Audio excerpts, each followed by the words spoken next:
السلام علیکم ورحمۃ اللہ وبرکاتہ۔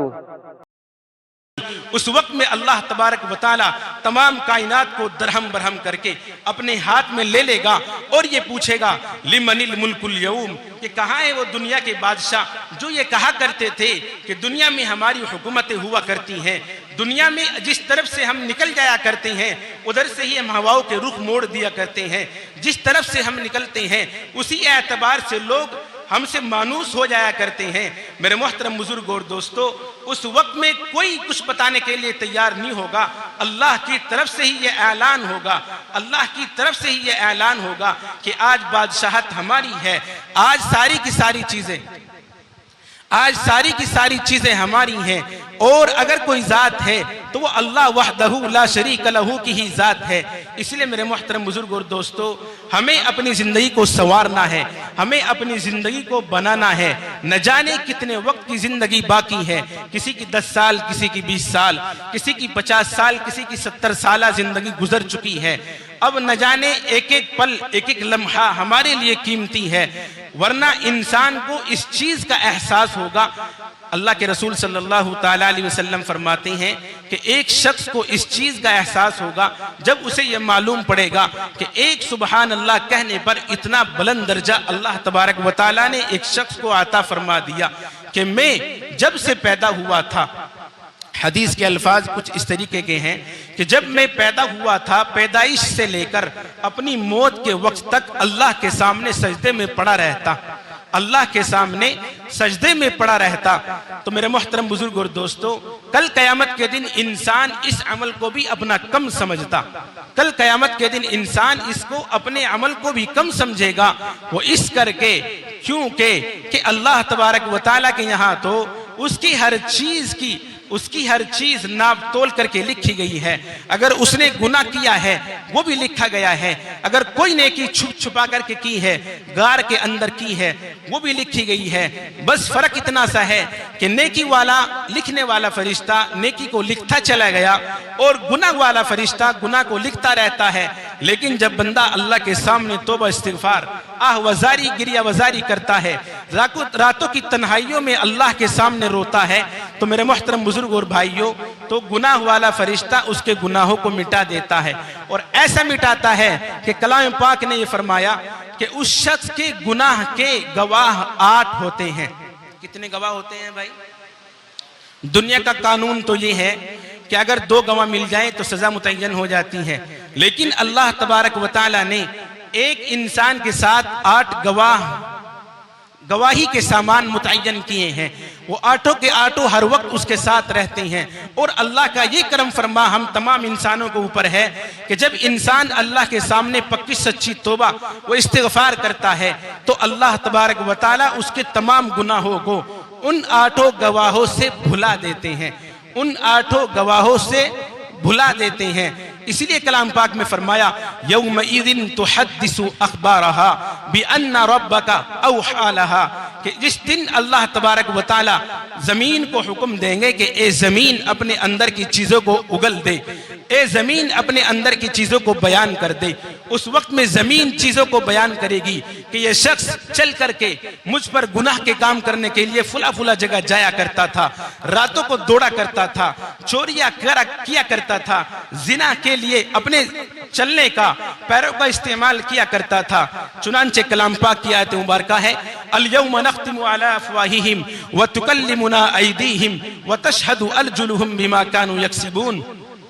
کہ اللہ تبارک و تعالی کل قیامت کے دن منہ پر لگام لگا دیں گے، منہ کو سیل پیک بنا دیں گے، منہ کو بالکل بند کر دیں گے۔ اس وقت میں اللہ تبارک و تعالی قدموں سے، چہرے سے، ہاتھوں سے، کوہنیوں سے، سر سے، پیروں سے گواہی لیں گے،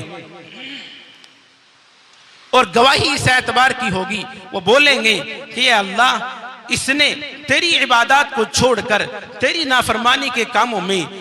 میرے پیروں کا، خود پیر بول کر کے گواہی دیں گے، پیروں کا استعمال کیا تھا، میرے ہاتھوں کا استعمال کیا تھا، چوری کرنے کے لیے ہاتھوں کو بڑھایا تھا، ہاتھوں سے چیزوں کو چرایا تھا، پھر اس کو اپنے سامنے رکھ کر چھپایا تھا، اپنی آنکھوں سے زنا کیا تھا، اپنے حرام کاموں میں اپنے جسم کو لگایا تھا۔ تو اس لیے میرے محترم بزرگ اور دوستو، اللہ تبارک و تعالیٰ سے یہ دعا کرنی چاہیے کہ یا اللہ جو گناہ ہم نے کیے ہیں ان تمام گناہوں سے ہمیں پاک و صاف فرما دے، ہماری زندگی کو اس اعتبار سے بنا دے کہ یقیناً ہم گمراہی کی زندگی گزار رہے ہیں، اللہ کی وحدانیت کو چھوڑ بیٹھے ہیں۔ اس وقت میں بیان کر رہا تھا، میں باتیں بتا رہا تھا عالم محشر کی، عالم حشر کی۔ حالانکہ انسان دنیا کے اندر رہتے ہوئے اپنی چیزوں کو اس اعتبار سے سنوارتا ہے کہ اپنے بچوں کی شادیوں میں، اپنے بچوں کی کاموں میں، اپنے بچوں کی تجارت میں، اپنے بچوں کے لین دین میں، معاملات میں اس اعتبار سے زندگی کو صرف کیے ہوئے ہیں کہ آج اس کے پاس 1 منٹ کا وقت نہیں ہے کہ مسجد کے اندر آ کر کے اللہ کے سامنے رو لے، اللہ کو منا لے، اللہ سے عبادتیں، اللہ کے سامنے عبادات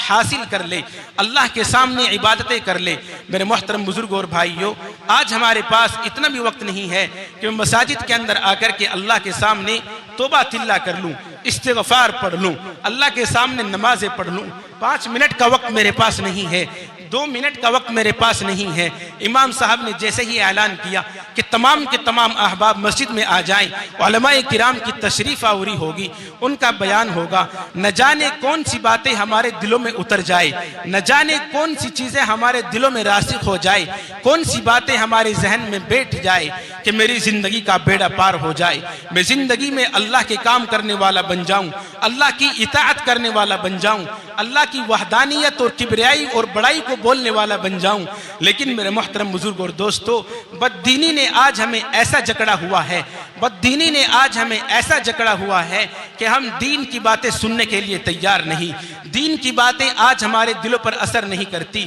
وہ اس لیے کہ ہمارے دلوں کے اندر دنیا زیادہ گھسی ہوئی ہے۔ اس دنیا کا تو یہ حال ہے کہ دنیا کے اندر ایک بادشاہ گزرا ہے سکندر، جس کا نام تھا سکندر بادشاہ۔ وہ جب اس دنیا سے گیا، حالانکہ اس کی ملکیت پوری دنیا پر حکومت تھی، پوری دنیا پر حکمراں تھا، پوری دنیا کا بادشاہ تھا، پوری دنیا کا بادشاہ تھا، لیکن پھر بھی جب اس دنیا سے گیا تو بالکل خالی ہاتھ تھا۔ اس نے یہ اعلان کرا دیا تھا اپنے چاہنے والوں سے، اپنے ماننے والوں سے، اپنے وزیر وزراء سے یہ کہہ دیا تھا کہ آپ یہ اعلان کرا دیں، یہ منادی کرا دیں کہ جب میرا انتقال ہو تو میرے دونوں ہاتھ جنازے سے باہر نکال دیے جائیں، تاکہ لوگ یہ دیکھ لیں کہ یقیناً اتنا بڑا بادشاہ جو پوری دنیا پر حکومت کر کے گیا ہو، پوری دنیا کی سلطنت اس کی مٹھی میں ہو، لیکن جب جنازہ اس کا جا رہا ہو تو اس کے ہاتھوں میں کچھ نہیں تھا۔ میرے محترم بزرگ اور دوستو، تو آج ہمیں کس چیز کا غرور ہے، کس چیز کا گھمنڈ ہے، کس چیز کا تکبر ہے، کس چیز نے ہمیں دھوکے میں ڈال رکھا ہے کہ یہ ساری کی ساری چیزیں ہم بھلا بیٹھے ہیں کہ میرے پاس صرف 2 بیگھے، 10 بیگھے یا 50 بیگھے یا سینکڑوں بیگھے زمین ہے، اس کی بنیاد پر میں عبادات کے لیے وقت نہیں نکال پاتا۔ تو ایسا تو ہم سے پہلے بہت سارے لوگ ہوئے ہیں۔ فرماتے ہیں، علماء لکھتے ہیں کہ اگر کسی شخص نے نماز کو تجارت اور زراعت اور کاشتکاری کی وجہ سے چھوڑا تو اس کے مقابلے میں اللہ کے ایک بہت بڑے نافرمان کو لایا جائے گا اور یہ فرمایا جائے گا کہ اس نافرمان کے ساتھ اس کو پکڑو، جس کو ہم قارون و فرعون و حامان اور نمرود کے نام سے یاد کرتے ہیں، کہ ان تمام لوگوں کو پکڑو اور اس کے ساتھ جہنم میں ڈال دو۔ تو اس لیے میرے محترم بزرگ اور دوستو، حالانکہ ہم تو اس نبی کے نام لیوا تھے، اس نبی کے پیروکار ہیں، ان صحابہ کرام کی اتباع میں زندگی گزارنے والے ہیں کہ جن کے بارے میں خود اللہ کے نبی صلی اللہ تعالی علیہ وسلم اس امت کی خاطر عرب کے تپتے ہوئے صحرا میں 4-5 گھنٹے گرمی اوپر سے پڑ رہی ہے اور سجدے کی حالت میں یہ کہہ کر کے گزار دیتے ہیں، رب امتی رب امتی، اے رب میری امت کا کیا ہوگا، میری امت کا کیا ہوگا۔ السلام علیکم ورحمۃ اللہ وبرکاتہ۔